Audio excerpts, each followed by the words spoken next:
Каузата на оваа емисија, која што и носи поднаслов емисија за контракултура, е секогаш младиот човек да се сомнева во она што е убаво сервирано од страна на мејнстрим културата. И бидејќи како што Хауард Зин, човекот кој почина неодамна, еден брилијантен професор, не учеше дека не можеш да бидеш неутрален во воз кој вртоглаво брзо се движи, јас во оваа емисија решив да заземам страна.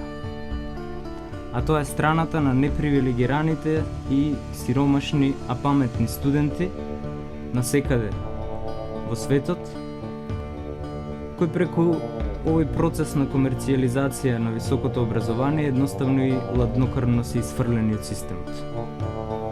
Оваа емисија им ја посветуваме токму ним. Иако некои го критикуваат школскиот систем и бараат повеќе од него, истите тие како да забораваат дека тоа е само одраз на општествениот контекст, кој го формира државата за своји сопствени потреби.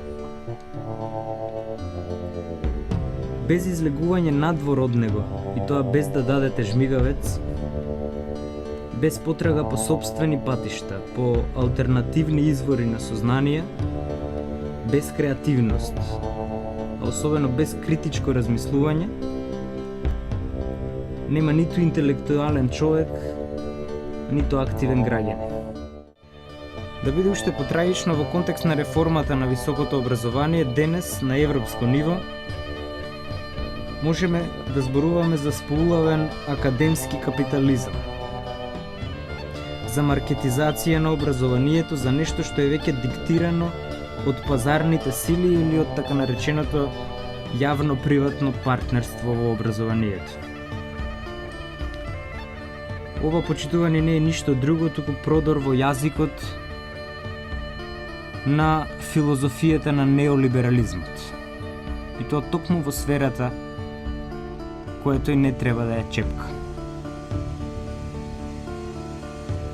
Тука многу има зборување за можности за вработување, за стекнување вештини и така натаму, но многу малку за критичко мислење кое токму е потребно на младиот човек.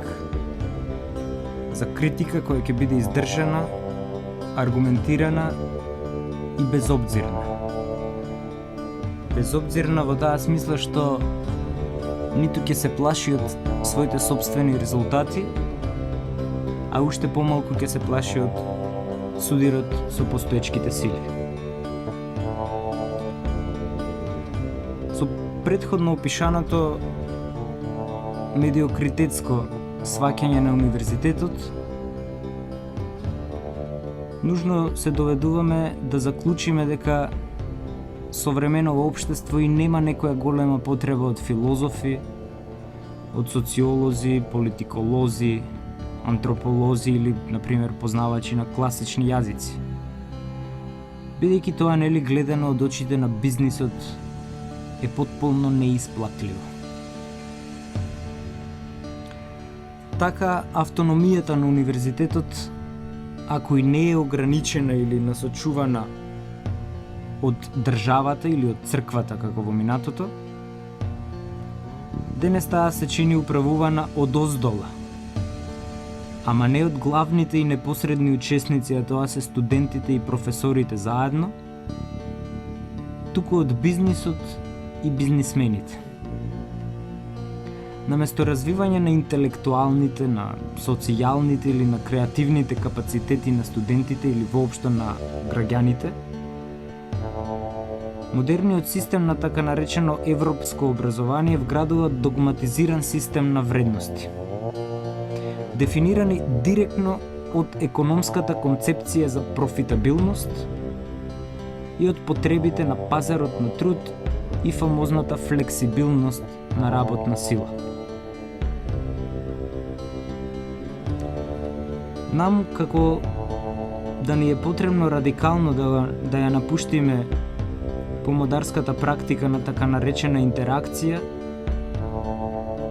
која насекаде карикатурално се сведе на тоа што наместо професорот, кој што е детронизиран студентите се тие кои сами на себе си предаваат. Со што комплетно се промашува целта на образованието, а тоа е да развива критичка писменост. Тоест да им даде образ или образец на студентите. На овој начин, како што вели Лиотар, универзитатес се претворија во школи кои креираат вештини, што само ги деградира универзитетите, ама не ги издигнува професиите. Образованието кое се престори во слугинка на бизнисот, на олигархијата и на капиталот, се сведе на прекумерно тесен стручен тренинг или обука за хиерархија, стравопочит и послушност. А образованието не е обука. Оти како што вели Асман, именката обука можете да ја спопикате во множина, ама образованието во множина не постои.